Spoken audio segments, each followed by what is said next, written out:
Alright, photo shoot area isn't as perfect as I wanted it to be, but I am taking a video of a moment that if I had a tripod it would make it a little bit better, but I wanted to share with a few people that this matters, that this might have meaning to, that are serious about our kit, are okay with the delays that have happened, and are the things we've had to do to improvise to make our own solutions, such as our own custom pretty amazing translucent gears. It's pretty awesome to actually see the GT tooth, the teeth working in there to get perfect tension. There's a lot of things we've done, and you know, such as also these finding specialized bolts that come flush mount right with the bottom, so that nothing pokes beyond it. In the back, I've left that as an example of what it was like before. You know, where they like that from the factory, where they just hang it down, but I wanted to have a more elegant solution. Anyway, what is going on up here? So this is gonna, I might have to set the phone down for a moment, but this is a bit of dinged up. This has been here for about 2 years for a project long ago. 235 by 235 millimeter MIC 6 aluminum plate. This side has been badly scratched up over time, but this is what it looks like, except for, you know, around the edges, just years of being tossed around. What it looks like as a product, and I have photos too of our large bed. We have a very large printer here that has a huge bed, like it's of this. It's almost a meter long. It's like 800 by 500 or so millimeters. So I can show that too, and that look remains that way. It remains this good looking, and it is the flattest known aluminum there you can get. I mean, there's nothing higher grade in it. So what we use it for is here. I haven't cut drilled the holes yet.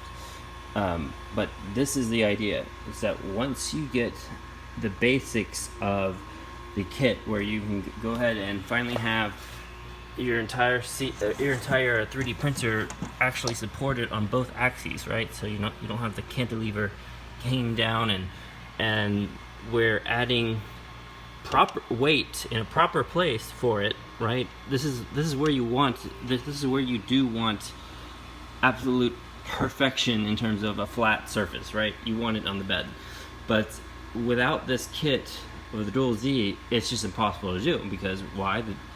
The cantilever would droop down too much. So for all those people who put glass on top of their Chinese bed that's drooping down, I mean, you can just see the droop under here.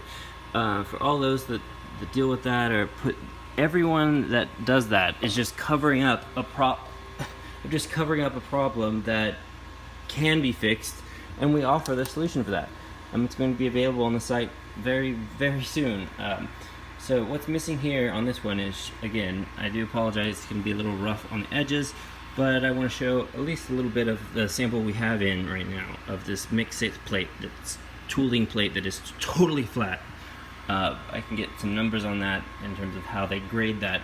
I will say this: you'll never have a single problem with the first layer again, ever, once you've upgraded to this. The only way to do that is to first have a properly sized base that supports it on both sides, so it's held up strong, right? And then you can have the bed. So obviously I would have to drill the 4 holes and things like that, but I wanted to get this for people who like to see stuff peeled off, at least that on video. Let me set it down here. Unfortunately I don't have a helper tonight with it, but we'll go ahead and peel the rest of it off.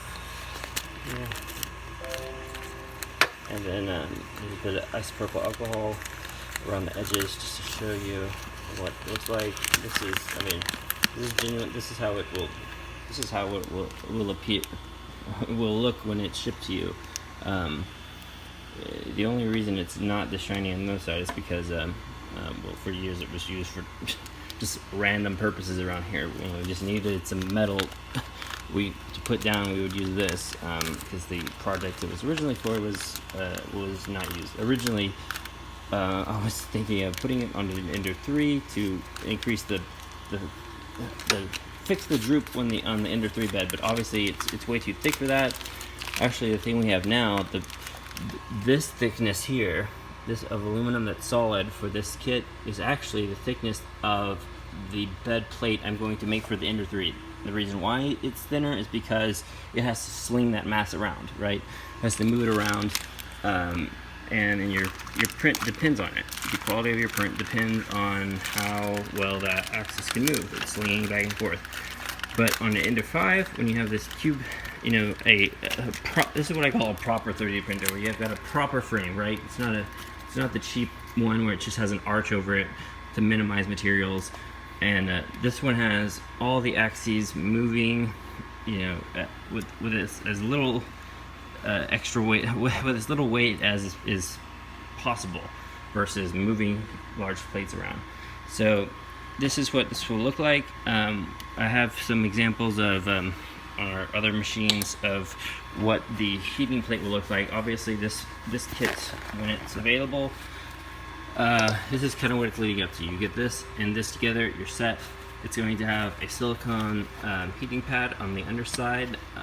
The wattage of that right now is up for debate.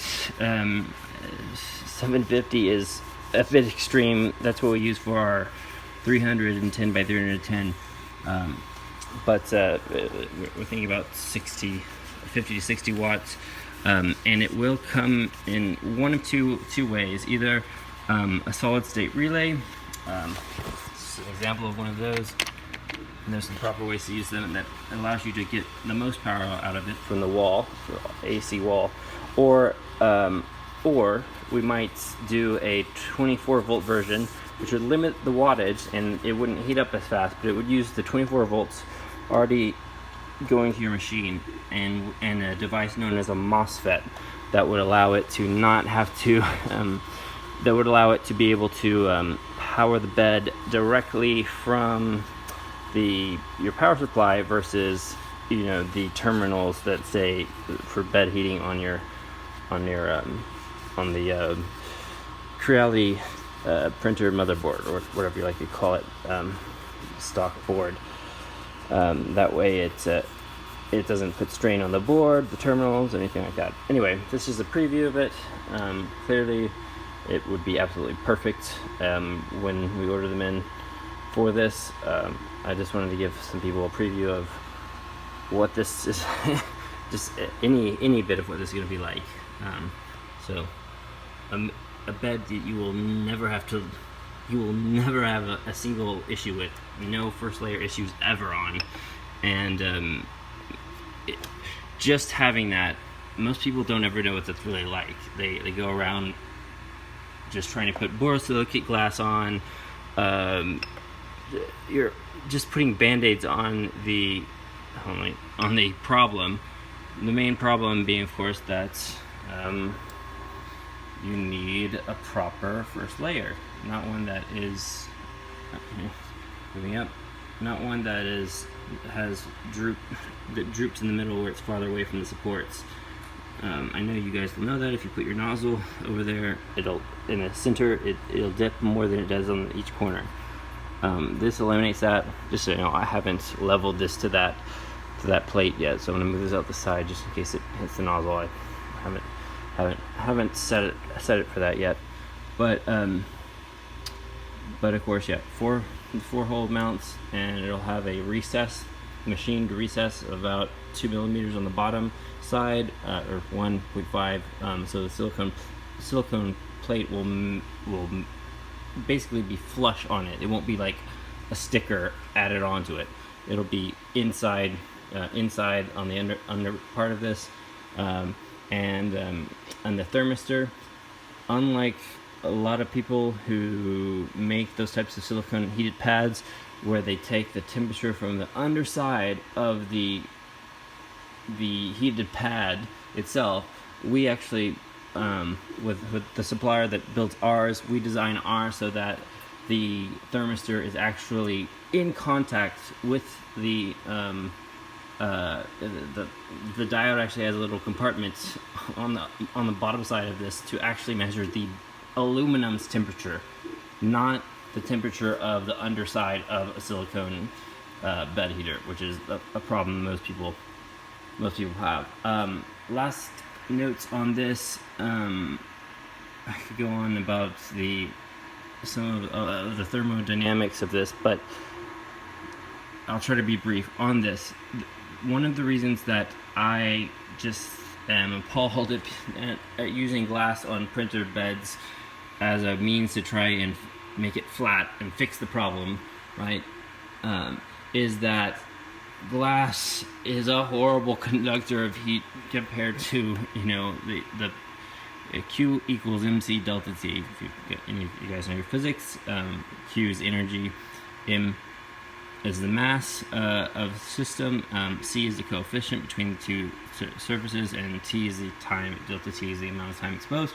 So you look to C up on a table, C between aluminum glass, very poor, meaning that when you get a reading of it's at 70 degrees on the bottom, well, no, it's not anywhere near that on the top. And you're also wasting all that radiant energy, and that's never really being fully deposited to the top in an effective way. There's another thing called a concept that is important too with when you have a proper bed plate like this. A thermal reservoir occurs wherein you get even heating, much more even than these stock boards from China are capable of doing. You can kind of actually even see how they do the wiring when the wires back forth, kind of like the heater on your car window to defrost it. That leads to, you know, I'll try to get our thermal camera to show this. I've done it on some of our larger 3D printer systems.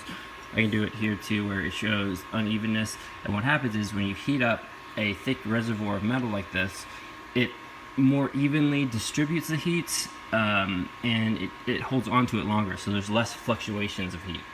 So in all ways, get rid of the glass. You don't need that anymore. You don't need to waste all that energy that you're trying to pump through there to get the temperature of the glass to raise up. I mean, that's just wrong. And then finally fix this. This, just so you know, this isn't going to sit on top of this. This is not a add on top thing. I'm doing that here just because I haven't machined it for that purpose yet. But this will be the bed. So it will have the 4 holes, and it will replace this. So it will go from this thickness of bed right there, which is 3 millimeters, just because I'm aware of it. This 3 millimeters to 6.35 millimeters with a 1/4 inch. And yeah, that you will never, once you set the 4 marks, once you level it, it will never have a droop anywhere in it. Guaranteed. So yeah, anyone stay tuned. Sorry, it's been a little bit longer of the episode, but I did want to share that because these, once they're unpackaged, these are also beautiful when you first see them. I'm gonna lower it a little bit so I can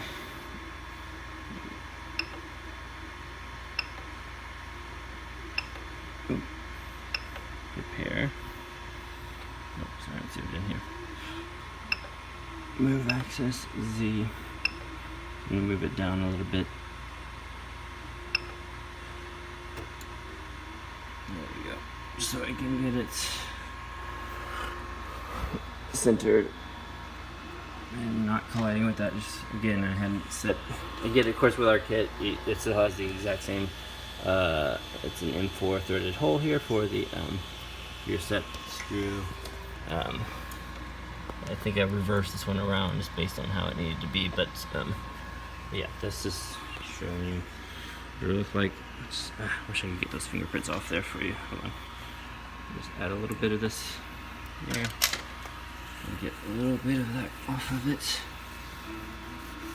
And what's great is then whenever you get, depending on how you do it, you can have a flex. Well, if you do a flex plate system over it, you know, you won't necessarily get to see it as much, but you can use a polyetheramide PEI coating where you can actually still see the beauty of the metal underneath it. But again, the whole point is it's not really about the looks of it, it's about the function of it. And this is what the Chinese weren't able to spend the money on to make proper or to do properly on your 3D printer. It's intentionally made to be really thin to save them money at the sacrifice of the levelness of your first layers and the ability to print reliably. So this system together like this is the total package. And this is where we're going with this. Again, this will not sit on top of your existing one. It will replace your existing hot heated bed. This is just to demo this because we happen to have this cut to the size of the Mix 6 plate, the flattest tooling aluminum that I think in the world, and we wanted to share that with you guys. So stick with us. There's going to be a lot of great things coming out, and we hope you'll enjoy this too. Thanks. So let's get some action shots of actually seeing the teeth inside of there. Actually see them. I just get mesmerized looking at how the belt mechanism works. This means that they will never get out of sync, and you don't have to do any wiring. You just literally install this side, and there might be one update from what's seen here in this video, in which this bottom is all one piece here with these two bolts here. I'm considering making the top instead of these two little parts here. It would be a minor update change just for ease of installation. I'm considering printing it like this as well, so similar to how your original Z-axis came, you would kind of be able to assemble this one first and just plop it in, you know, right as it needs to be. I could even ship it with the guide rails already in place, so you would just install it that way. That's where I'm going with that. So if you see that change, just know that that's what it's about. It doesn't affect performance or anything in any way. It's just a thing of convenience. It's just at a little bit extra cost of materials for us. All right, thank you guys so much.